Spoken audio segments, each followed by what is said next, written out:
People who own exotic pets are not only stupid, but they're also a massive danger to society. I know the family who owns the chimp in this film are researchers, so it's not really a domestic pet situation, but still, what the hell are we doing here in the US? No, seriously, how stupid and cucked are we as Americans?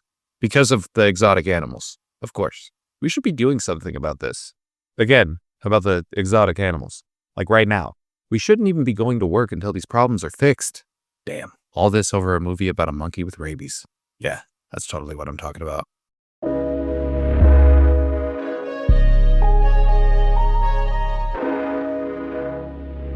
Primate follows a bunch of college kids as they return to one of their parents' homes for summer vacation.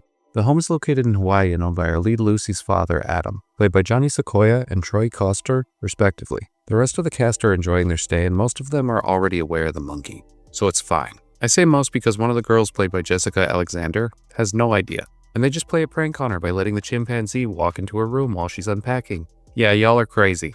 There is no way I'd be cool with this. We'd all be ha-haing about it, but then I'd be hitting the Irish goodbye. Can we still say that? I'm not sure. I'll apologize to the President of Ireland. I'm sorry, Lucky. I really should be more respectful. That island gave us Cillian Murphy.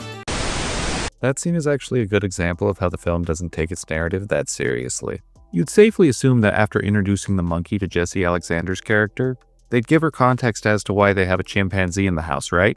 Well, they cut to the next scene before the audience can get that explanation, so someone else explains it to her. What I'm guessing is hours later, implying they walked the primate into the room, scared the poor girl, let her shake the thing's hand, then walked out. Then we're supposed to believe Jessie Alexander is just sitting there like, Who has a monkey? That's crazy. I'm not gonna think about this again until I'm flirting with that hot guy I came with. Cause fuck it. It just makes no sense. The acting is also serviceable, at best, so the spectacle of the presentation is all that's left to salvage this movie. There are some bright spots.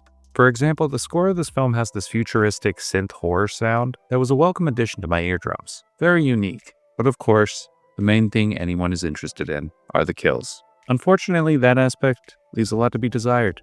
There are some cool kills for sure, and they're even more unnerving if you're scared of primates, like I am. Jane Goodall has the biggest balls on the planet, as far as I'm concerned. Or at least she did. There is no way in a million years I would let a simian touch me.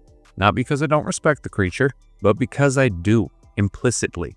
I would have defected so quickly if I was in the Planet of the Apes universe. See me turncoating on my own species. I'd do the scream. I'd say the thing. Apes win war! Apes together! Strong! They even blow their load too early with the iconic death we're all expecting. Come on, we all know what chimpanzees are famous for. This is a horror movie about a chimpanzee. What do you think's gonna be in it? The problem is, homie was looking like Nick Cage within the first 5 minutes of the movie. That's just too quick. His face. Oh. The eyes. Nose. Skin. It's coming off. It's mid, y'all. It promises the world, but largely delivers mediocrity. You'd think with such a peculiar concept they'd make lemonade with lemons, but they just ended up driving me bananas.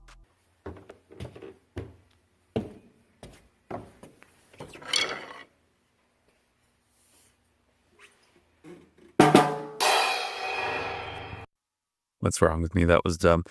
Regardless, skip this one. Do something else with your time this weekend. Like catching a protest, maybe. Sorry to get political. I throw in political humor with my reviews sometimes, but it's never this on the nose. That being said, what the fuck are we doing? Honestly, are any of us happy? I'm almost 30 years old and I haven't seen my government improve the material condition of my society once. Not once. They're only hurting me, and you. So if you're upset with this, you should make your voice heard. That's it for me. And as always, thank you for your time.